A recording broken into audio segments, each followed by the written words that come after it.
Are we live now? Yes. Okay. Okay. It sounds like you're speaking another language. You're whispering. Okay.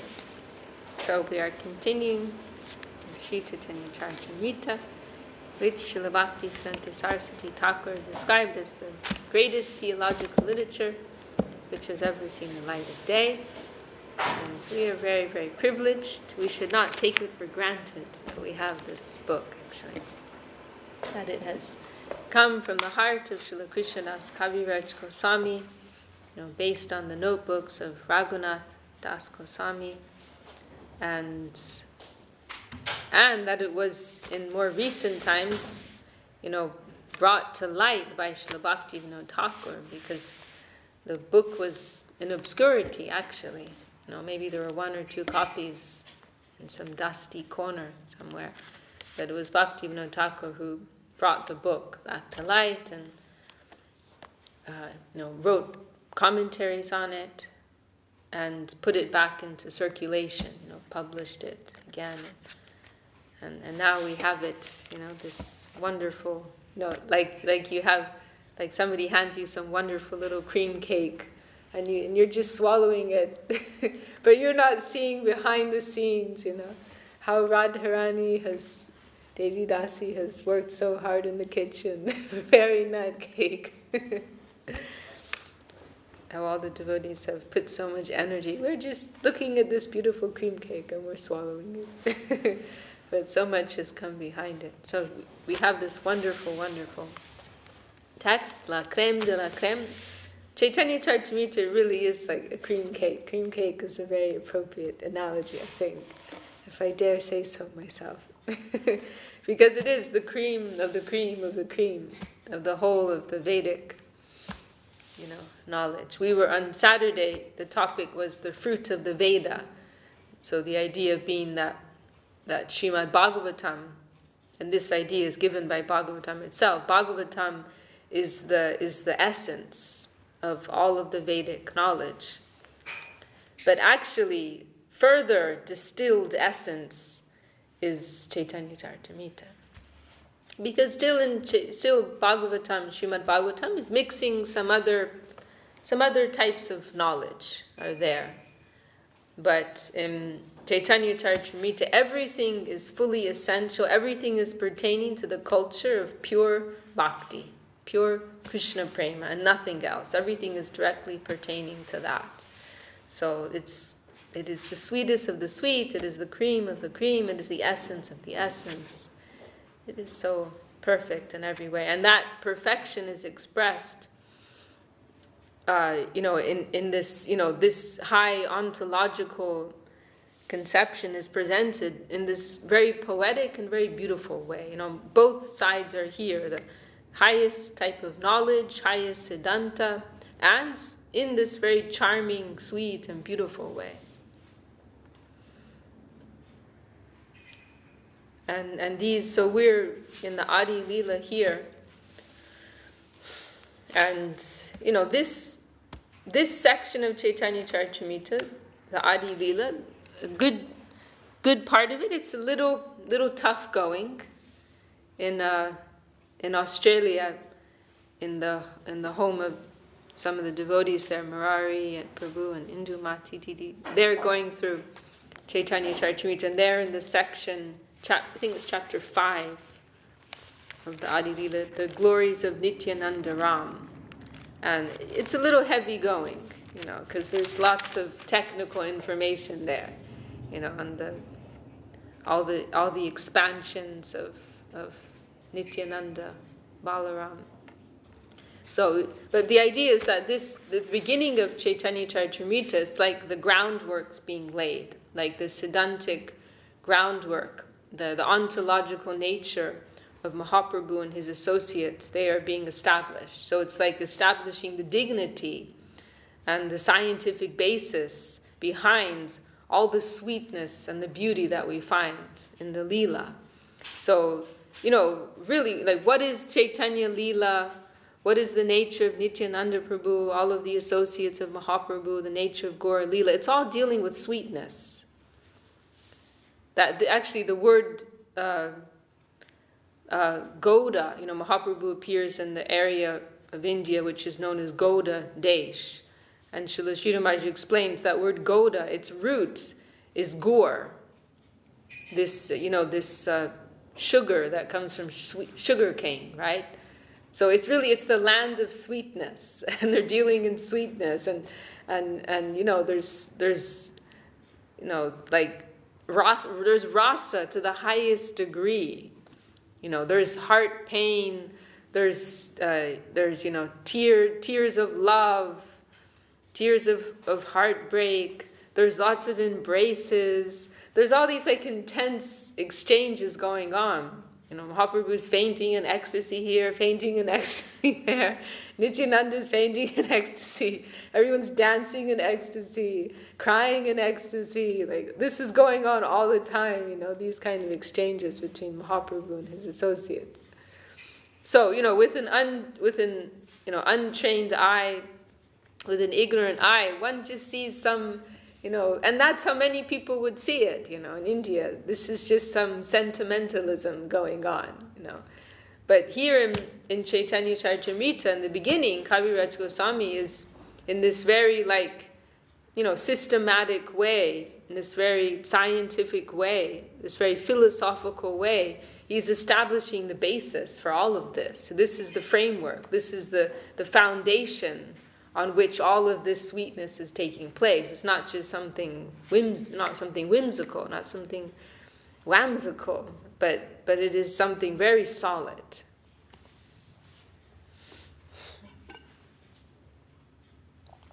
And so these early chapters of Chaitanya Charitamrita in the Adi Leela, they are mostly dealing with that, or to a large degree. And then in particular, we can add that now we've come to the third chapter. In the very first chapter, the first 14 verses, they are establishing what is the nature of Mahaprabhu and his principal associates. What is the ontological nature of Mahaprabhu and his principal associates? So the first 14 verses. And Srila Sridhar Maharaj described these verses as the steel frame of Chaitanya Charitamrita. They are the steel frame. They're like they're like everything I just said. They're the framework, the foundation, the scientific basis behind everything that's taking place. It's like sometimes the way I think of it is like if you have a house, right?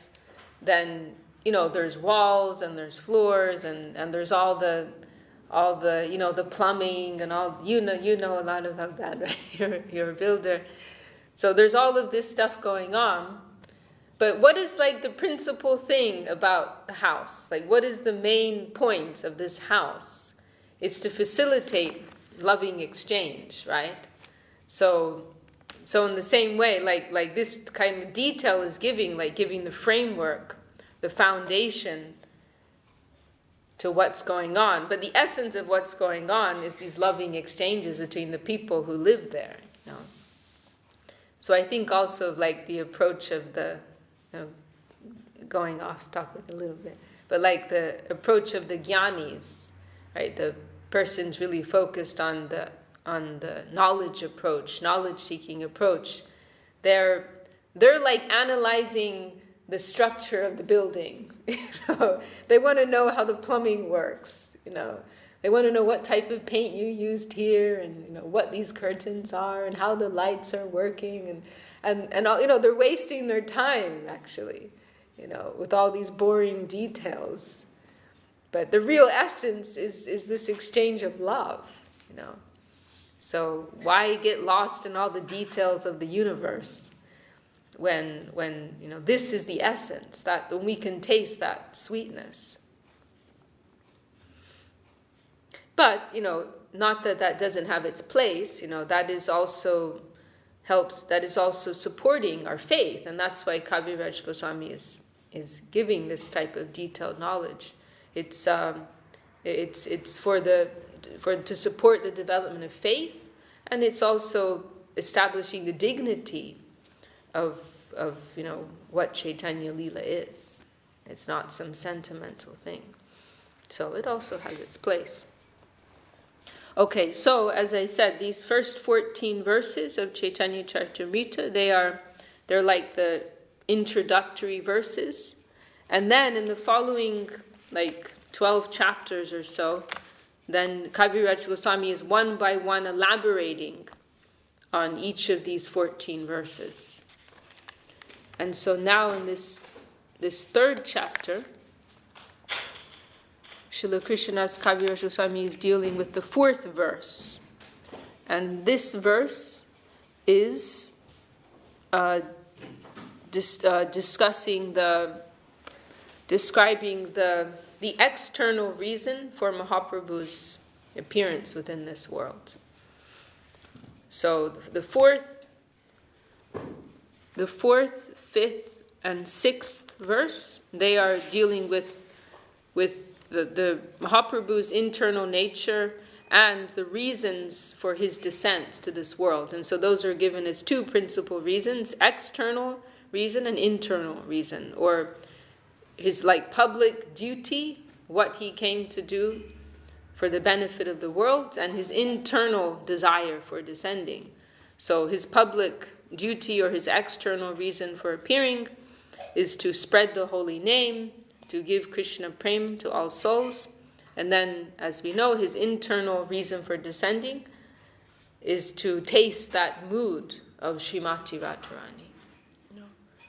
What is it that she's getting in her loving exchanges with me? And so he took her, Radha Bhava Duti Solitam Naumi Krishna Srupam, taking that Bhav and Kanti, that heart and halo of Radharani, he appeared in order to experience her position. So here in the third chapter, the fourth verse, describing the external reason for Mahaprabhu's appearance, that is being discussed. Are you comfortable, Didi? Are you comfortable? Okay. We don't want you injuring yourself. You can sit in a chair if you need to.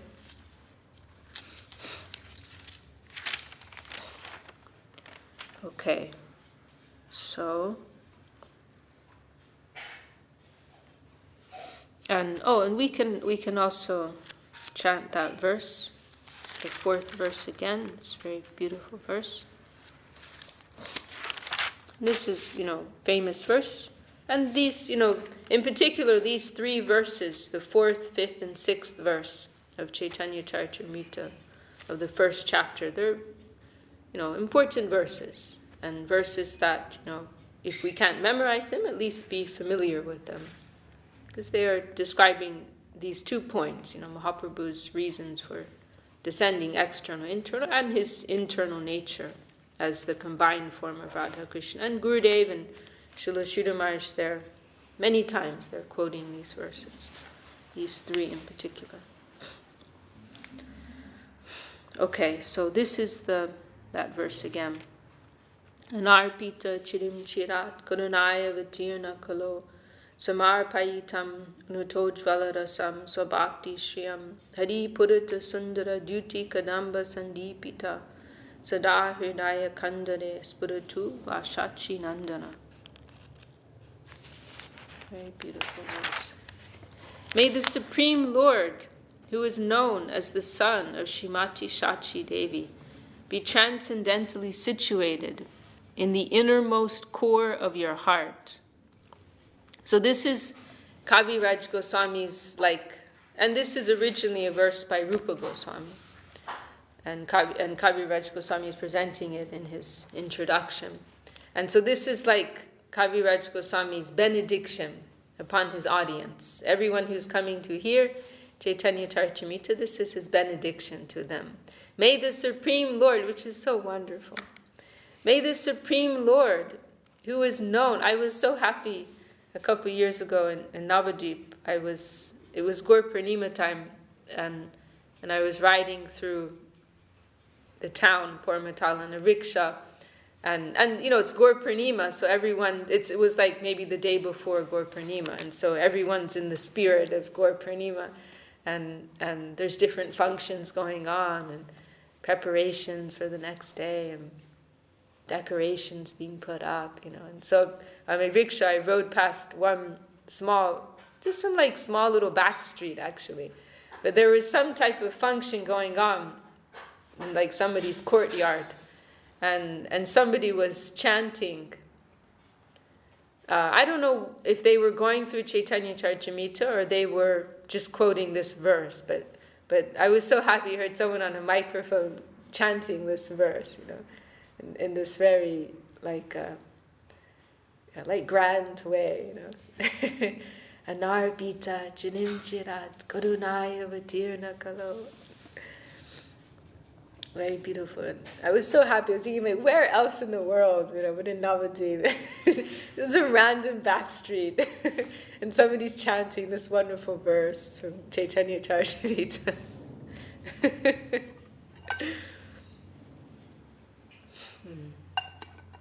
And I was thinking how, like we understand we can't really see the Dham, and we don't have the eyes to see the Dham. But at the same time, just being in that, like in the vicinity of the Dham, to some extent, there's so many reminders, Srila Sridhar Maharaj, he approached it in that way once. He was saying, like, here in Navadvip, there's so many things to remind us of the pastimes of Mahaprabhu. And he said, like banana trees. like it was like so simple, And he's like this Paramahamsa Vaishnav, and of course he can actually see the Dham, but he's like presenting himself like he can't really see. But I've been reminded by the banana trees. It's so sweet. And you also understand where he's living, everything in the environment is pointing to that for him. If I look at a banana tree, I'm not thinking that. I'm thinking about bananas. But he's remembering the pastimes of Mahaprabhu when he sees. May the Supreme Lord, who is known as the son of Srimati Ch.Ch. Devi, be transcendentally situated in the innermost core of your hearts. Wow, this is like so powerful what he's saying here. May the Supreme Lord, who is known as the son of Srimati Ch.Ch. Devi, be transcendentally situated in the innermost core of your heart, resplendent with the radiance of molten gold. He is descended in the age of Kali by his causeless mercy to bestow what no incarnation has ever offered before. The most elevated mellow of devotional service, the mellow of conjugal love. And so then, in these following verses, I think in this whole chapter, Kaviraj Goswami is elaborating on this verse. And so on this point, he came to give what has never been given before, like emphasizing how rare this is, because normally it's the Vishnu avatar who's coming in the form of Mahaprabhu. But that Swayam Bhagavan, that original Krishna of Vrindavan, with the heart and halo of Radharani, Srimati Radharani herself, that's extremely rare. So then that's being explained here. All these numbers.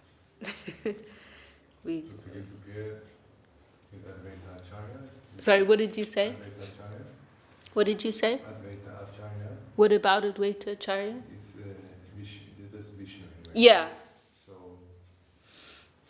in a way, he came anyway, right? In a way. He came anyway, even though. Sure, yeah, he's there too, yeah. Yeah, he is. But Mahaprabhu is not an expansion as he normally is. Yeah. Although some vision of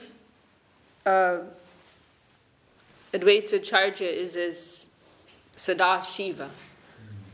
Vrindavanas Thakur sees things in that way. He describes him as Shiva. But Srila Sridhar Maharaj points out, Sadashiva and Mahavishnu, they're very close actually. Their function is very close. So, don't need to get, lot pedantic over the details there. But yes, Mahavishnu, he is there we can say in the form of, that is Kaviraj Goswami's vision. Advaita Acharya, Mahavishnu is appearing as Advaita Acharya. And also, we can say that within the original form of Krishna, Swayam Bhagavan Krishna, all expansions are contained. So all the Vishnu avatars, they're all within that form of the original Krishna. Okay, so then yesterday we went to these verses describing these technical, numerical details, each of the 4 ages. One cycle of the 4 ages equals 1 Divya Yuga.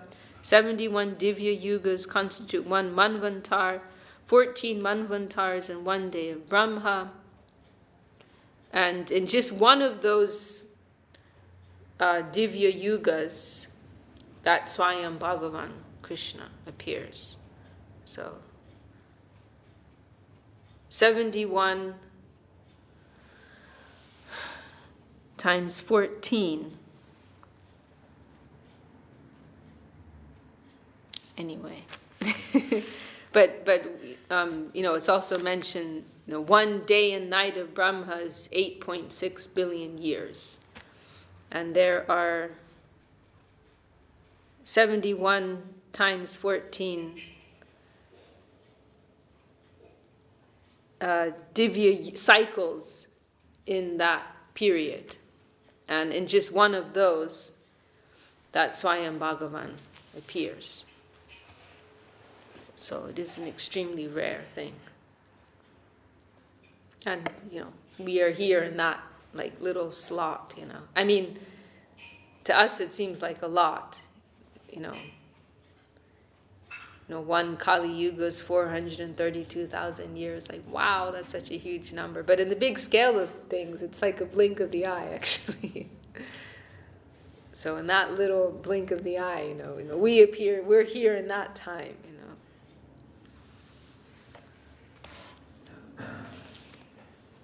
Okay. And then where we had come to was, and this is very nice. Mahaprabhu here, Kaviraj Goswami compares him to a lion. And because in that verse it's saying, may he be situated within your heart. And so then Kaviraj Goswami is saying, the lion like Lord Chaitanya, may that lion be seated in, what is the significance of his appearing within the heart? That he's like a lion who with his resounding roar may drive away all of one's elephantine vices. So in the way that elephants will be afraid of a lion. So if that lion of Lord Chaitanya Mahaprabhu is roaring in our hearts, then all of our anarthas, all of our bad qualities, like elephants, they'll be chased away. They will run away in fear.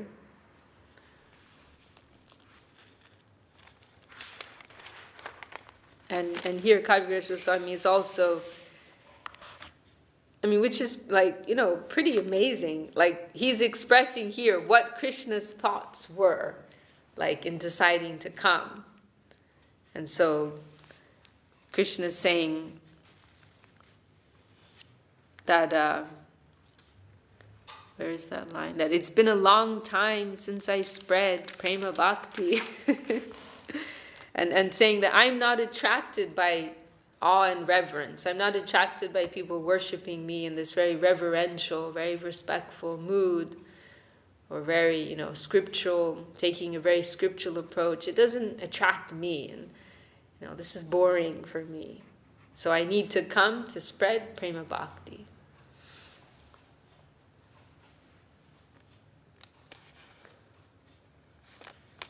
Okay. And then we were coming to some verses describing, with citations from the scriptures, describing the Kali Yuga avatar as being the distributor of kirtan, of Sankirtan.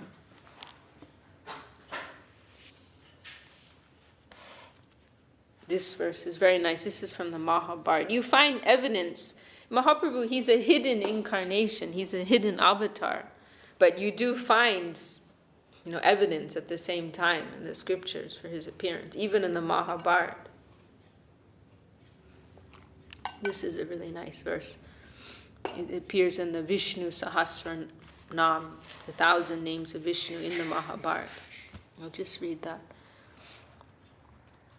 Suvarna Varno Hemango Varangas Chandanangadi Sanyasa Krikshamashanto Nishta Shanti Parayana. In his early pastimes, he appears as a householder with a golden complexion. His limbs are beautiful, and his body, smeared with the pulp of sandalwood, seems like molten gold. In his later pastimes, he accepts the sannyas order. See, it explicitly says here, like in the Mahabharata, he will take sannyas, He accepts the sannyas order, and he is equipoised and peaceful. He is the highest abode of peace and devotion, for he silences the impersonalist non-devotees.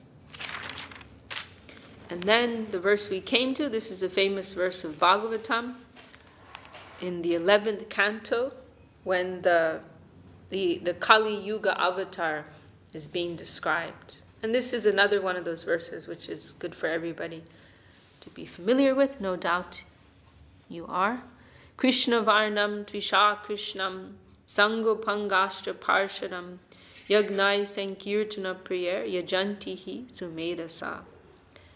In the age of Kali, intelligent persons perform congregational chanting to worship the incarnation of Godhead who constantly sings the name of Krishna. Although his complexion is not blackish, he is Krishna himself. He is accompanied by his associates, servants, weapons, and confidential companions. So this is a really nice verse, and there's a number of double meanings here.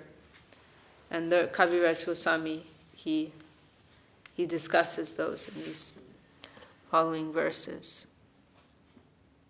This Krishna Varnam, so Krishna means Krishna, right? Lord Krishna. But Krishna also means black. And the word Varna, it can mean a color, but it can also mean refer to like speaking or describing something. So in one way, Krishna Varnam can mean he's always talking about Krishna. He's always describing the characteristics of Krishna. Or it can mean he has a blackish color. And then the next line is saying Tvisha Krishnam. Tvisha means like luster, color. And then Krishna. So then Krishna means, if Krishna means black, if one meaning of Krishna is black, then Krishna means not black. So then it's saying from one reading, Krishna Varnam Tvisha Krishnam, he's black but he's not black. So where does that lead you to? That leads you to the combined form of Shri Radha Krishna, Sri Chaitanya Mahaprabhu, who's Krishna within, covered by the non-black luster. And that brings us to golden, because that is described elsewhere in Bhagavatam, that he appears in a golden form. And then Sango Pangashtra Parshadam, he appears with his associates, with his weapons, with his servitors. And this point of weapons, because you can ask, like, Mahaprabhu doesn't have any weapons.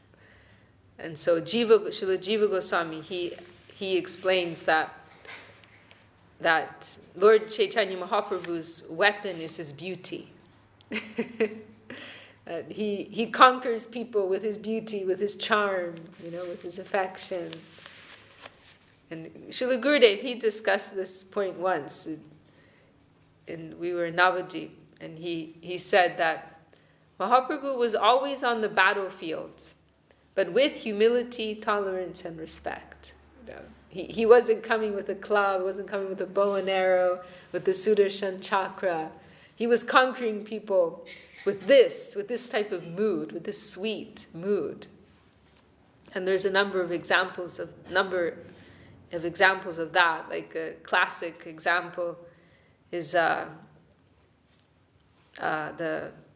Prakashananda Saraswati, when Mahaprabhu is in Varanasi, and Mahaprabhu is invited. Well, one of the few, like you can count on the fingers of one hand how many Vaishnavas are there, and so one of them organizes this gathering of sannyasis to give some opportunity for Mahaprabhu to conquer all of these proud, impersonalist sannyasis. And so Mahaprabhu enters, and all these like very proud sannyasis are there, and they're seated on their like high platforms. And then Mahaprabhu goes and sits in the dirtiest spot in the room, right? Where the place where everyone washes their feet, And so they're all like on the defensive because they don't like what Mahaprabhu's doing. They've seen him in the street with his, as we were discussing before, his sentimental antics. They're not impressed. This is not the proper behavior of a sannyasi. Sannyasi is supposed to be extremely sober. A sannyasi is supposed to be studying the Vedanta. A sannyasi should not be smiling. A sannyasi should not be having a good time. A sannyasi should not be singing and dancing in public. What is this? So they're already they're on the defensive about Mahaprabhu. They're not in a welcoming mood. But when Mahaprabhu does this, he totally disarms them. Then they're totally charmed. Their heart is moved, and they feel embarrassed. He's a sannyasi, and he's sitting in this, and they know too, he comes from a high lineage, and he was Nimai Pandit. It's not like they don't know, he has quality. He was the great Nimai Pandit, who was famous because of the persons that he conquered. He was invited far and wide to give classes as Nimai Pandit. So he was known as this great scholar. So they know he's somebody, and he's a sannyasi, and now he's seated in this very dirty place, so they naturally feel bad, So in this very clever and charming way, Mahaprabhu conquers them, And then first they're oh, please come and sit here, and then gradually, slowly they get into some discussion, and then they get down to the philosophy, and then Mahaprabhu defeats them. But he doesn't come in this hard way, in the straight way, direct way. He comes in this hidden, charming way, through his beauty, through his charm. He's defeating them.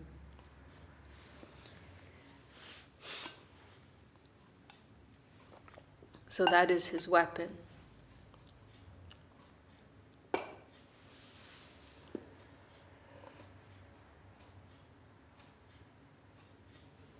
And Yagyai Sankirtana Pier Yajantihi Sumedasa. This, how will he be worshipped, this great avatar? Through the process of kirtan. Those who are Sumedasa, those who have some refined intellect, refined theistic intellect, they will understand this, they will appreciate this. Okay, so we'll continue a little bit from here. So Nityananda Prabhu was following in Russian, right? So we're in verse 53 now. Shunobaye sab Chaitanya Mahima, Eshloke kohitar Mahima Arsima. My dear brothers, please hear all these glories of Lord Chaitanya. This verse clearly summarizes his activities and characteristics.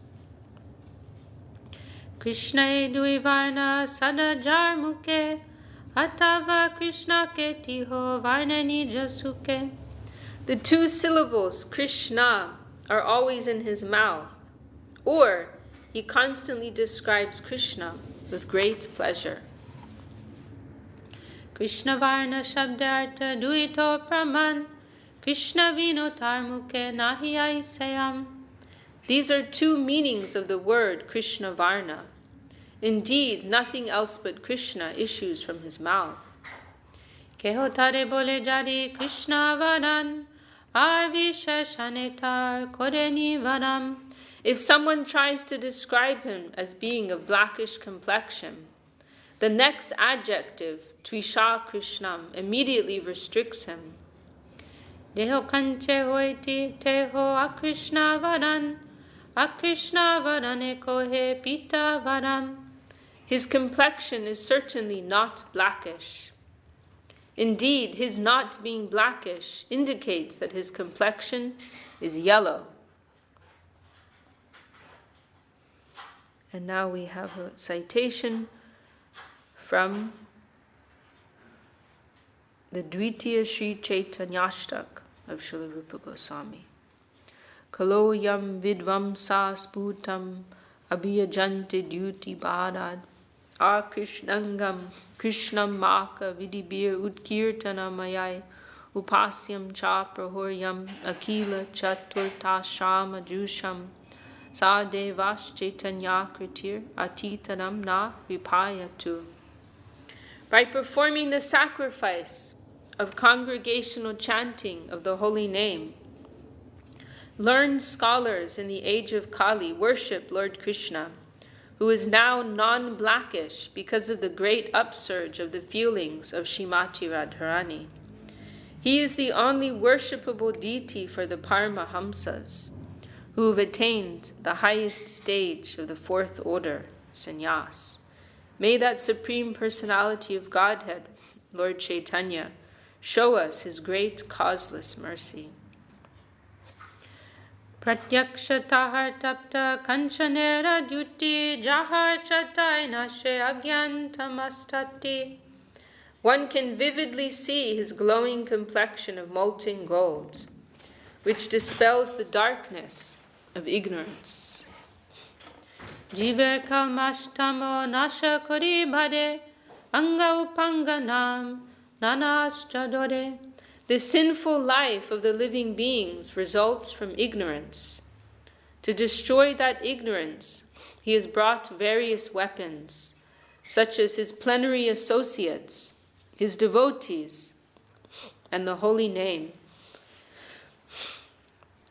Bhaktir vidodi karma dharma va dharma tahar kalmashanam se mahatama. The greatest ignorance consists of activities, whether religious or irreligious, that are opposed to devotional service. They are to be known as sins, kalmash. Bahutuli hari boli prema drishte chai kodiya kalmashanash premete basai. Raising his arms, chanting the holy name, and looking upon all with deep love, he drives away all sins and floods everyone with love of Godhead. So beautiful. Raising his arms, chanting the holy name, and looking upon all with deep love, he drives away all sins and floods everyone with love of Godhead. And there's one verse that Srila Sridhar Maharaj, or some song or something, Srila Sridhar Maharaj, he quotes in one place, and he's saying, it's saying like, it's very like this, it's very poignant, very heart-touching, and saying like, it's like a lamentation and separation from Mahaprabhu, saying, now that Mahaprabhu is gone, who will do this? Like, who will look upon the conditioned souls of this world with this mood of love and compassion to try to help them? Like, now that he's gone, like, who's going to do that? Sometimes I feel that about Srila Gurudev, Like he cared about us all so much, now that he's not here.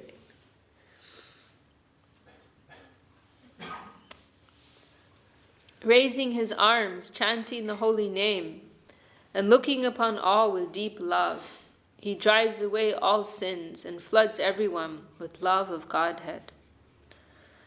And now there's another verse citation from Rupa Goswami. Smita loka shokam harati jagatam yasya padito giram tu paramba kushala patalam palavayati padalamba kamva pranayati nahi prema nivaham sadevas chaitanya kritir atitaram na kripayatu. May the Supreme Personality of Godhead in the form of Lord Sri Chaitanya bestow his causeless mercy upon us. His smiling glance at once drives away all the bereavements of the world, and his very words enliven the auspicious creepers of devotion by expanding their leaves. Taking shelter of his lotus feet invokes transcendental love of God at once. May the Supreme Personality of Godhead in the form of Lord Sri Chaitanya bestow his causeless mercy upon us. His smiling glance at once drives away all the bereavements of the world, and his very words enliven the auspicious creepers of devotion by expanding their leaves. Taking shelter of his lotus feet invokes transcendental love of God at once. Shriyanga Shimuk Jai Kore Darashan Tar Papa Koi Hoi Pai Premadam. Anyone who looks upon his beautiful body or beautiful face becomes freed from all sins and obtains the wealth of love of Godhead. Anyone who just looks upon his beautiful face or beautiful body becomes freed from all sins and obtains the wealth of love of Godhead. Such is the potency. Sri Chaitanya Mahaprabhu. Anyavatare sab sainya shastra sange Chaitanya Krishna sainyanga upange. In other incarnations, the Lord descended with armies and weapons. But in this incarnation, his soldiers are his plenary parts and associates. And now this next verse is also from Rupa Goswami. And Rupa Goswami, he wrote 2 Chaitanyashtak. Ashtak means 8. So Chaitanyashtak means like 8 verses about Lord Chaitanya. So Rupa Goswami wrote 2 of them. 2 Chaitanyastaks. And so we just heard 2 citations from the second one. And now this is a citation from the first one. And this one, the Pratam Sri Chaitanyashtak, this is more well known. And Gurudev would quote these, verses. Gurudev had them all memorized. He would just chant them. And they're very beautiful. So this is the first of these 8 verses. Saro pasya shrimandrita manuja kayai pranayitam vahadbir girivaner girisha parameshti prabriti bi swabhakte vyashudam nija bajram mudram upadisham sa chaitanya kim me punar apijashur yasyati padam. And the refrain of these verses is very beautiful. Sa Chaitanya kimme punar apijashur yasyati padam. This is the last line of each of the verses, and it's saying, like, when will he again appear before me? When will he appear in my vision again? This expression in separation from Mahaprabhu. Will I see him again? Lord Sri Chaitanya Mahaprabhu is always the most worshipable deity of the demigods, including Lord Shiva and Lord Brahma, who came in the garb of ordinary men, bearing love for him. He instructs his own pure devotional service to his own devotees. Will he again be the object of my vision? Angopangashcha kore swakaya sadan, anga shabde artado shunodiyaman,